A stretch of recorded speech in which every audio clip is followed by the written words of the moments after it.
Tomel sat alone in the small control room of his scout ship, Hawkseed. He was not a soldier or a fighter. He was a diplomat, trained to speak with alien minds and make peace where others made war. The ship floated quietly near the edge of a dead star system, where no planet held life and the sun was only a faint red glow in the dark sky. He was taking readings, scanning for signals.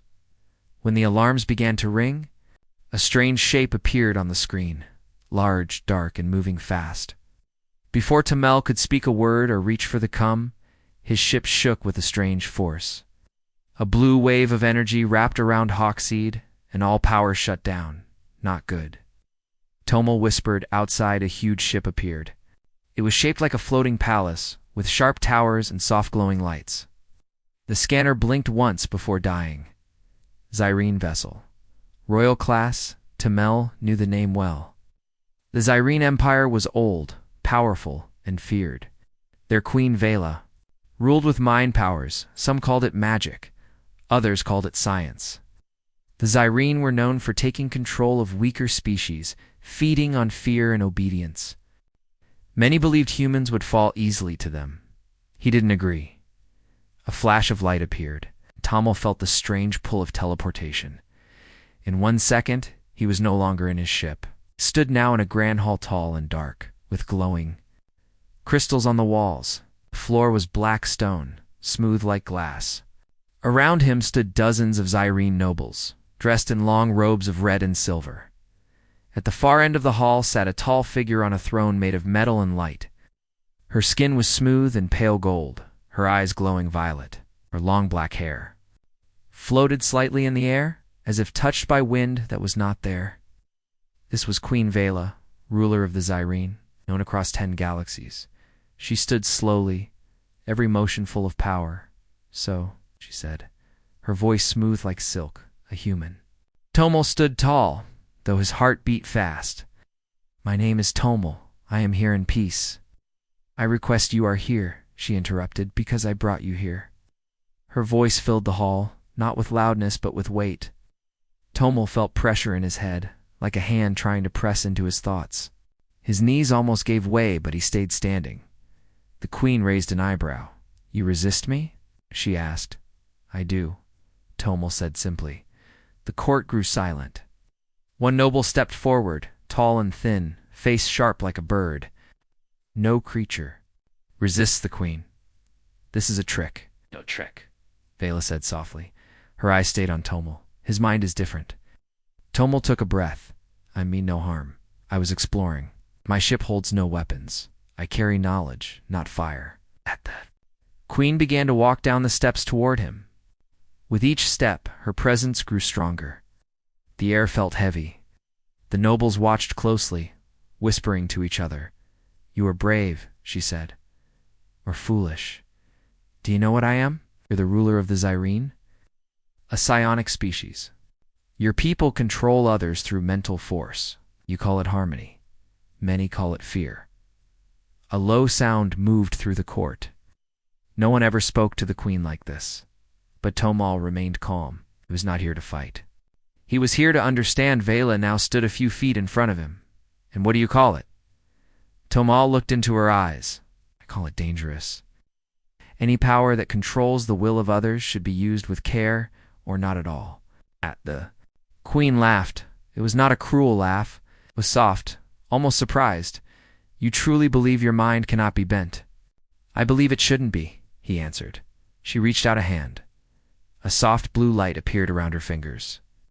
Tomel felt it press against his thoughts again. Images, voices, emotions not his, but pushed into him. He felt sorrow, desire, fear. But instead of pulling him down, it bounced off. His mind stayed steady. Vela's hand dropped. Impossible, she whispered. One of the nobles shouted. He must be lying. Humans are weak. No, Vela said. This one is not.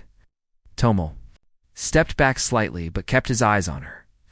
You can force me to kneel, but it would be by muscle, not by mind. The queen studied him for a long moment. You are not like others, she said. Most beings crave to be ruled. I find comfort in surrender. I find comfort in choice, Tomel replied, Another silence fell. The queen looked up at her court. "Take him to the inner chambers. Do not harm him." The nobles looked confused. Some looked angry, but no one dared question her order. 2 guards, tall and silent, led Tomel through a hallway of glowing light. As the doors closed behind him, he looked back once. The queen was still standing in the hall, her eyes on him, and for the first time, Tomel thought he saw something in her expression that was not power or pride but curiosity. Tomel sat quietly inside a round silver room. The walls glowed with a soft blue light, and there were no windows, no doors, at least none he could see. A curved bench was the only furniture, and it seemed to grow right out of the floor. The room was quiet, too quiet. Even his own breathing seemed loud. He didn't know how long he had been there. There was no way to tell time. He had tried speaking, moving, touching the walls. Nothing happened. Still, he remained calm. He had trained for moments like this. Not exactly this. Of course, being trapped by an alien queen was not part of his usual day, but close enough. Suddenly, the air shimmered. From the center of the room, a soft light formed, rising like smoke. Then, from the light, Queen Vela appeared. She wasn't walking through a door. She simply appeared as if the room had made her from air and light. She looked calm, but there was a sharp focus in her eyes. "You've been quiet," she said. "I didn't think anyone was listening," Tomel replied. "I always listen." Tomel tilted his head. "Then you already know what I'm going to say." Vela stepped closer. "I want to understand. Why do you resist me?" "Could ask the same," Tomel said. "Why do you need others to kneel to you?" The queen said nothing for a moment. Then, with a wave of her hand, the walls of the room changed.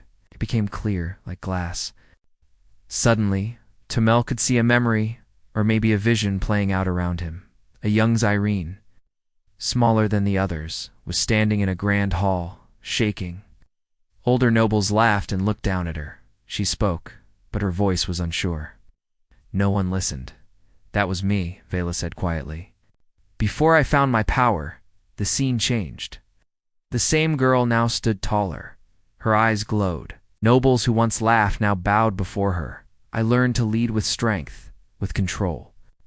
Tomel watched carefully. "Do they follow because they respect you, or because they fear you?" Vela frowned. "Fear keeps the empire strong, but it also keeps it silent," Tomel said. "True strength doesn't come from silence. It comes from being challenged." She looked at him sharply. "So you've come to challenge me?" "No. I came to explore. You're the one testing me." The queen stepped closer. Her eyes glowed brighter now. "Then let us test further." Suddenly, the walls vanished. Tomel was no longer in the room. He now stood in a forest green, thick with vines, birds singing in the trees.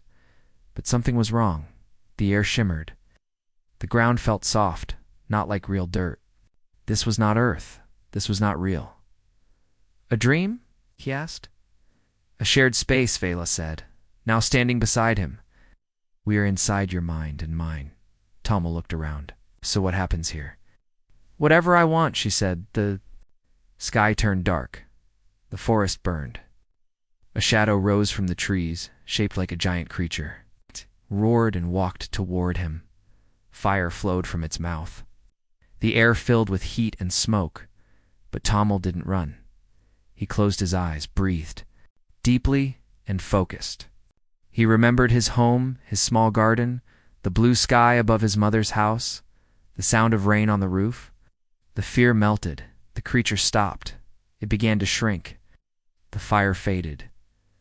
When he opened his eyes, the forest was calm again. Vela watched him with wide eyes. "You changed the vision," she said. "That's not possible. Only I can shape this space." Tomel looked at her calmly. "Not when the mind is shared." For the first time, Vela looked unsure.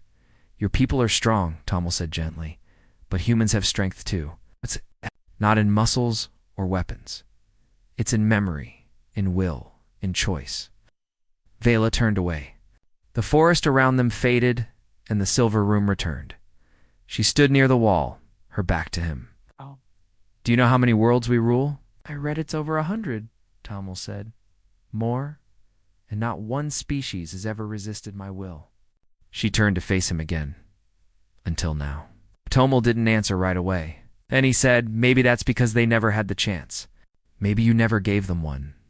Vela stared at him for a long time. Your mind.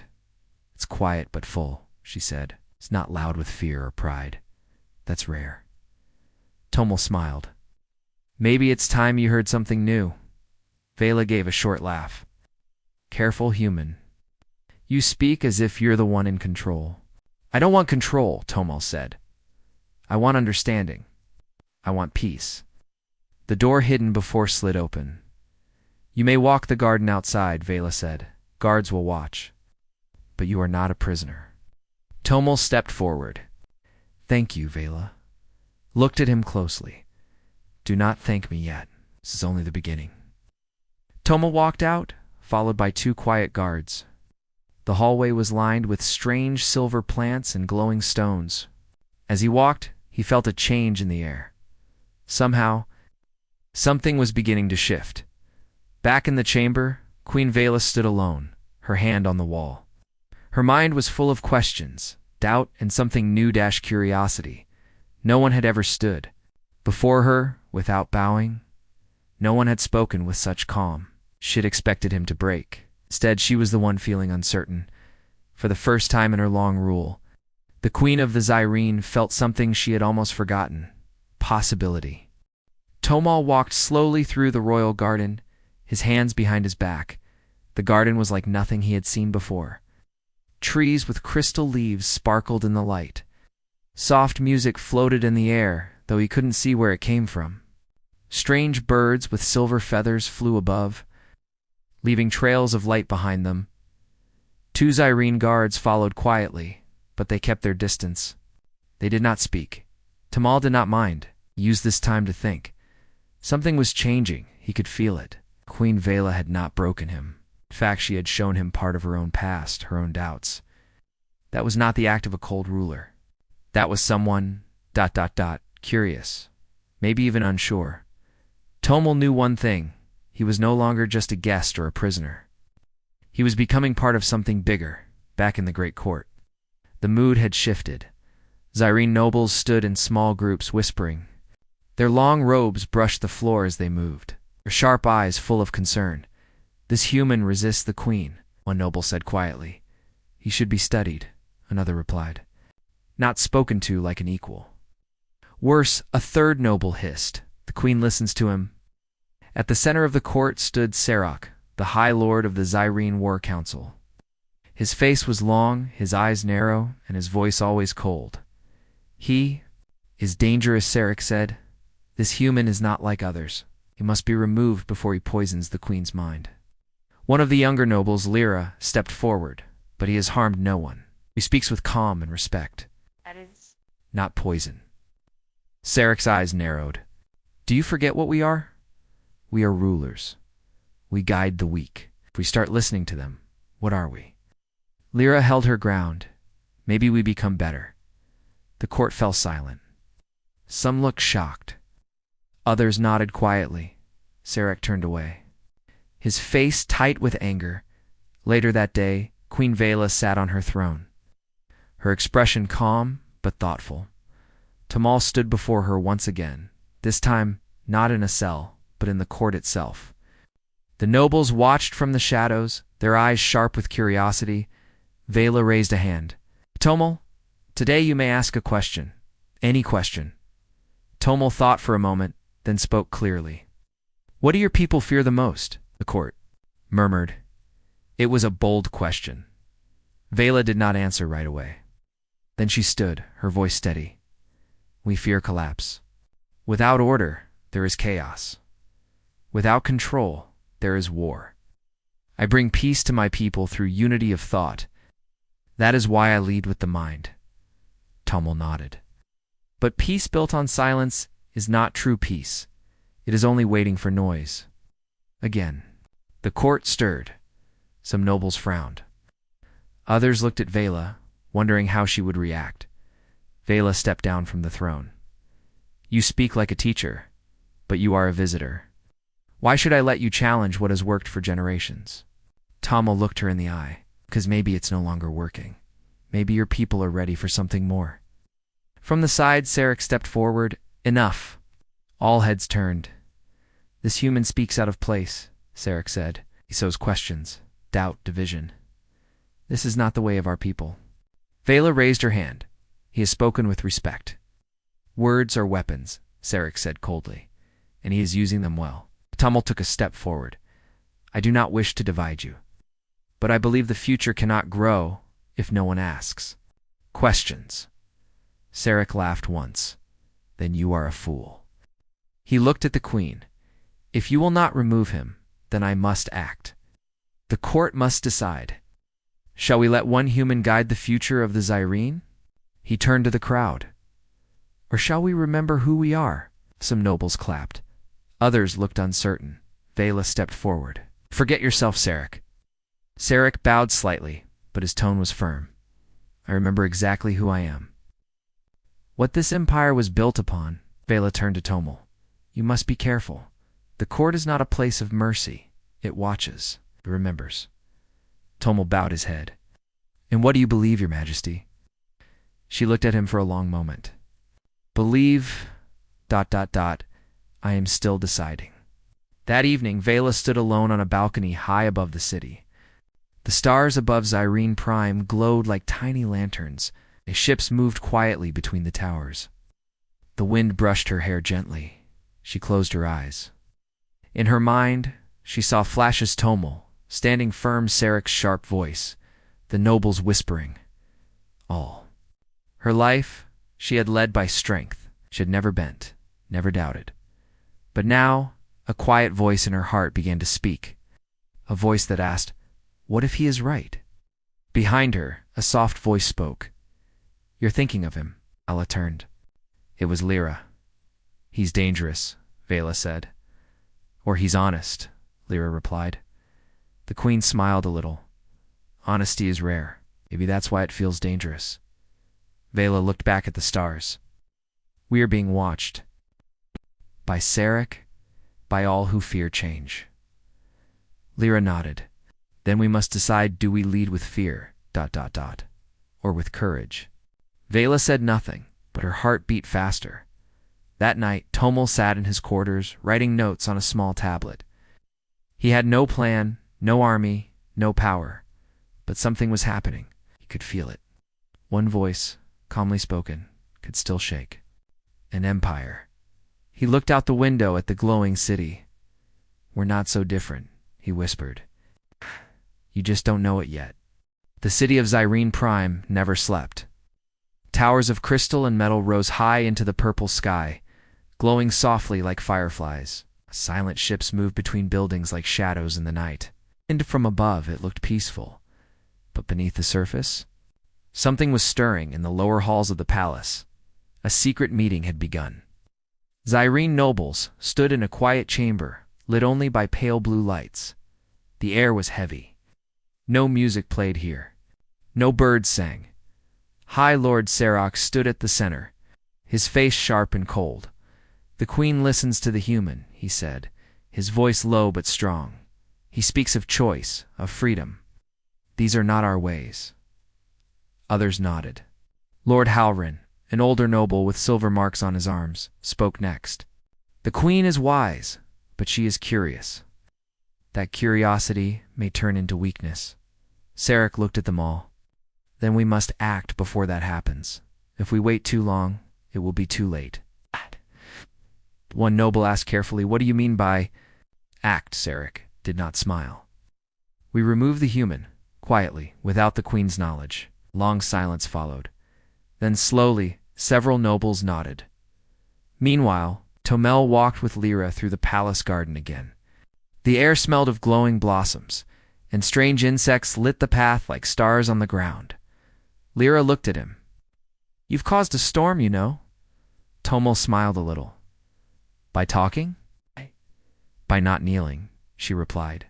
Zyrene minds are trained to follow the strongest voice. When someone resists, they wonder if they should resist too. Tomel stopped by a tall flower that seemed to hum with soft sound. "I'm not trying to start a fight." "Maybe not," Lyra said. "One may come anyway." Tomel looked up at the palace towers. "And what will the queen do?" Lyra paused before answering. "I don't know. But she's thinking more than ever. That's a start." In her private chamber, Queen Vela stood alone. The room was silent, except for the soft sound of wind outside. She was not wearing her crown. Only a simple robe of dark blue dot before her floated several holographic screens showing messages, records, and reports. But her eyes were on none of them. Her thoughts were elsewhere. A soft sound broke the silence. A door opened. "Enter," she said without looking. Lyra walked in and bowed lightly. "I have news." Vela turned. "Tell me." "There are whispers," Lyra said. "Some nobles meet in secret. Sarek leads them. They believe you've gone." Soft. Vela's jaw tightened slightly. "Because I speak with a human?" "Because you listened," Lyra said. Vela turned to the window. "For centuries, we have ruled through power, through force of mind. And yet, I met one who stood firm without any power at all." She turned back. "What does that say about us?" Lyra smiled faintly. "Maybe it says we still have something to learn." Vela's eyes darkened. "If Sarek moves against him, he may break more than one law." "Then stop him," Lyra said softly. That night Tomel lay on his bed, his eyes closed, but sleep did not come. Something felt wrong. Then, without warning, he sat up. The room felt colder than before. The lights dimmed. Shadows gathered near the walls. Suddenly, 3 Zyrene in dark robes stepped into the room. Their faces were covered. They moved without sound. Tomel stood calmly. "You're not here to talk, are you?" One of them raised a hand. A sharp sound rang through the air, like ice breaking. Tomel staggered. A wave of pressure hit his mind, like a hammer against glass. But he didn't fall. He closed his eyes, focused his thoughts, and stood still. He remembered his father's voice, teaching him to stay calm under pressure. He remembered the stars above Earth. The wind at night, the pressure eased. His mind held strong. One of the attackers stepped back, surprised. Then a loud voice echoed through the room. "Enough." Blue light filled the chamber. Queen Vela appeared in a storm of energy, her eyes glowing with fire. "You dare touch him?" "In my palace?" she said, her voice like thunder. The masked figures froze. One tried to speak, but his mouth made no sound. Vela raised her hand, and the attackers dropped to their knees, trembling. Tomel looked at her. "You stopped them. They broke sacred law," she said. "This is not how we rule." The guards rushed in moments later and took the attackers away. Tomel stood silently. Vela walked toward him. "Oh, you were strong." "I've had practice," he said, smiling faintly. She stopped a few steps away. "I've been queen for a long time. I thought I understood strength, but I never met someone who fought back with peace." Tomel looked at her carefully. "What will you do now?" Vela looked down at her hands, then at the open door behind her. "I think it's time my court heard a new kind of voice." The next day, the grand hall was filled again. Nobles stood on both sides, whispering, sure why they had been called. Then Queen Vela entered. Her steps calm, but powerful. Tomel walked behind her. Gasps filled the hall. Some were shocked. Some were angry. Some were curious. Vela raised her. Hand silence fell. "I have ruled with power of mind and law," she said. "I have brought peace through control. And for that, I do not ask forgiveness." She looked around. "But today I choose something new. I choose to listen. I choose to speak not just to others, but with them." She turned slightly, and Tomel stepped beside her. "This human has shown me a different kind of strength. A strength that does not bend others, but lifts them." The court was still. Then, slowly, she bent her knee. The court gasped, in front of them all. The queen of the Zyrene knelt, not in defeat, but in choice. A deep silence followed. Then one noble Aaron knelt too, and then another. The hall remained quiet. Queen Vela still knelt. Her long robe touched the polished floor. She looked up, not in shame, but in calm strength. Her gesture was not one of defeat, but of respect. She had chosen to show the court a new path. Tomel stood beside her, unsure what to say. He had not expected this. He had never asked for it. But in that moment he understood how powerful an idea could be, even more powerful than any weapon or army. One by one, more nobles bent their knees. Some lowered their heads out of deep thought, some in slow agreement, and some simply followed, too shocked to do otherwise. But not everyone bowed. From the right side of the court, my Lord Serok stood tall, arms crossed behind his back. His expression was cold and unreadable. After a long pause, he spoke. "Is this what we are now? People who follow feelings instead of strength?" The queen rose to her feet, graceful and steady. "Feelings are not weakness, Serok. They are part of wisdom. We've ruled with the mind alone for centuries. Now we must learn to rule with heart as well." Serok took a step forward. "You speak like a dreamer." "And you speak like a frightened man," she replied. The court shifted. The tension was sharp, but no one moved. Tomel turned to Serok. "Fear can stop growth, but it can also help us change if we listen." Serok narrowed his eyes. "You come from a weaker world. You know nothing of how we survived. You cannot guide us." Tomel did not raise his voice. "Maybe not. But I don't want to guide you. I only want to speak and be heard." Queen Vela looked across the court. "There will be no fight here. Today, there will be no arrests, no exile. We must not destroy our own people because they disagree. That is the old way." Later that evening, the palace felt different. The halls, once filled with quiet whispers and careful steps, now echoed with conversations. Some nobles spoke with curiosity. Others were still unsure. But no one could ignore what had happened. In a small meeting room, Queen Vela and Tomel sat together for tea. No guards stood behind them. No formal words were spoken. Tomel sipped quietly. "Did you mean it? All of it?" Vela nodded. "Every word." Tomel looked at the star map glowing above their table. "It won't be easy. Change never is." Vela smiled gently. "Easy is not what I want. I want something better." He nodded. Then we walked forward together. Meanwhile, in the dark halls beneath the palace, Serok stood before a group of loyal nobles. His eyes were colder than ever. "The queen has lost her way," he said. "She bows before an outsider. She speaks of emotions like they are laws." Lord Halrin frowned. "But the people?" "Some of them agree with her now." "They agree today," Serok replied. "But when systems break, they remember who kept." "Order," a young noble asked. "What will you do?" Serok turned away from them. "I will wait. I will watch. When the time is right, I will return things to how they should be."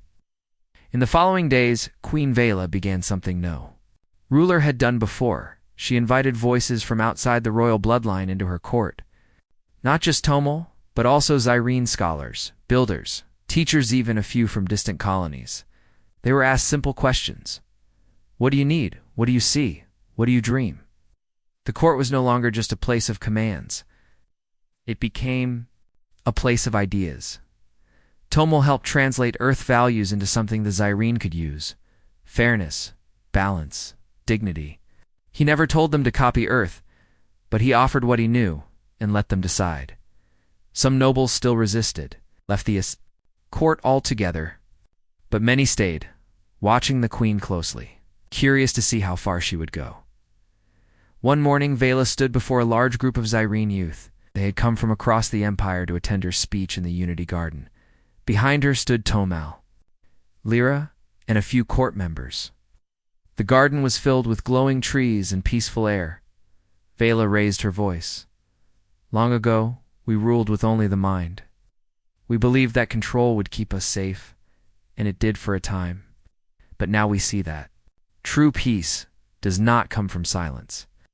It comes from voices, strong, kind, and wise." She looked at the young ones. "You will be the builders of our future. You will shape what we become. So I ask you, learn from the past, but do not stay in it. Step forward with courage." Tomel watched quietly as the young Zyrene applauded. Their eyes shone with hope. This was not the empire he had first met. It was something new. Later that night, as stars twinkled above the palace, Tomel walked alone to the top balcony. The city stretched before him, beautiful and silent. Queen Vela joined him there. "It's changing," she said softly. "Yes," Tomel replied. "Because you chose to listen." She turned to him. "Would you return to your world?" Looked out at the stars. "Someday, but not yet. There's still more to do." Vela gave him a quiet smile. "Then stay. Not as a guest, but as a voice." Tomel nodded. "I'm ready." Far below, Sarek looked up at the glowing palace from a distant tower. His face was still unreadable. He whispered to himself, "Let them celebrate. The storm will come." The winds over Zyrene Prime had changed. Where once the city moved in silence and shadows, now it echoed with voices. Open markets welcomed visitors. Learning halls taught both old and new ways. Artisans created work showing stars, suns, and the face of a human named Tomel beside Queen Vela. But not everyone celebrated beneath the palace.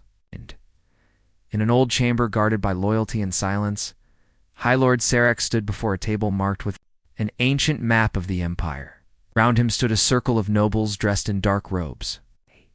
They were the Silent Council, a secret group that had served old traditions for generations. Sarek pointed to the center of the map. "The heart of the empire is soft. The queen listens to a human. Her court has become a place of stories and dreams." One noble, a sharp-faced woman named Velka, spoke calmly. "And yet the people do not rise. They smile in the streets. Cheer for her." Sarek narrowed his eyes. "Because they are blind, that is the way with change. It feels warm at first. But in time, it burns everything down." A quiet voice spoke from the back. "What will you do?" Sarek straightened. "We will remind them what strength looks like." At the same time, in the palace garden, Tomel sat with Lyra. Watching the silver lights float above the trees, he asked, "Do you think they'll accept this new way?" Lyra paused before answering. "Some will, some already have. But power never fades quietly." Tomel nodded. "I've felt it. Like a shadow that follows even in daylight." She turned to him. "Then don't forget why you came here. You didn't come to win. You came to share." He smiled. "Thanks for reminding me." Just then, a guard appeared, bowing quickly. "There's a message from the queen. She asks for your presence in the war chamber." The war chamber was not used often. It was a round room filled with ancient carvings of battles and victories. But today, it held something different. A glowing map of the outer regions of the empire. Red signals blinked on the edge. Queen Vela stood at the center, her hands behind her back. Tomel entered and bowed slightly. "You called me?" She turned to him. "Yes, we have trouble." "What kind?" She pointed to the blinking lights. 3 supply ships were attacked on the same day. Different regions, same pattern. Pirates? She shook her head, too organized to clean. They didn't take anything, just destroyed the cargo and sent a warning. Return to the old ways or fall with the new. Tomel frowned. Sarek Vela nodded. He hides well, but his hand is behind this. What will you do? Vela looked at him. Do what do you think we should do? Tomel stepped closer to the map. You can't let fear win. If you strike hard, it proves. Sarek's point that only power leads. But if you stay silent, more ships will fall. He paused, then said, Speak to the people. Show them what's happening.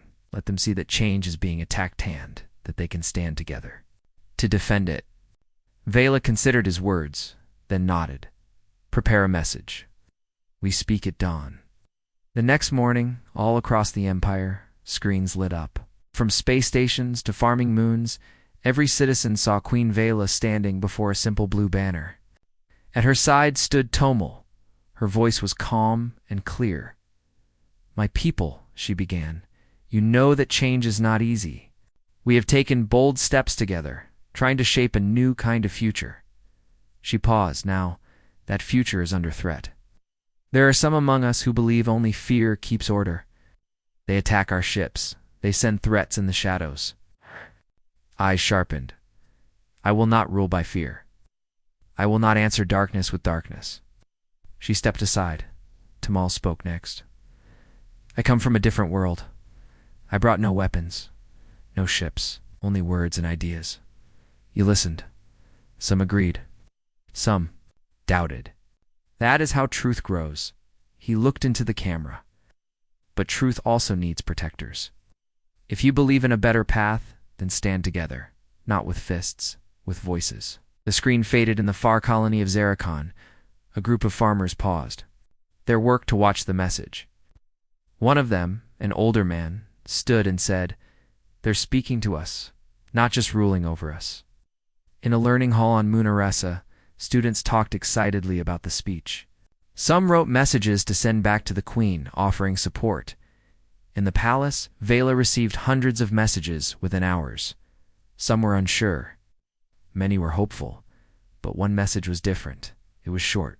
It read, If you do not kneel again, we will bring fire to your throne. It had no name. But Vela knew who sent it. That night, under the cover of a red moon, Serac moved quietly. With him were ships painted black with no markings. They moved toward the palace, silent as the wind. Inside, alarms stayed off, because no one saw them coming. Tommel stood in the library, reading old Zyrene texts. He loved this room, quiet, peaceful, filled with light. Suddenly, the light flickered, then a boom shook. The walls, he ran to the window. Smoke rose from the western tower. Then, another explosion. Guards rushed through the halls. He ran toward the throne chamber.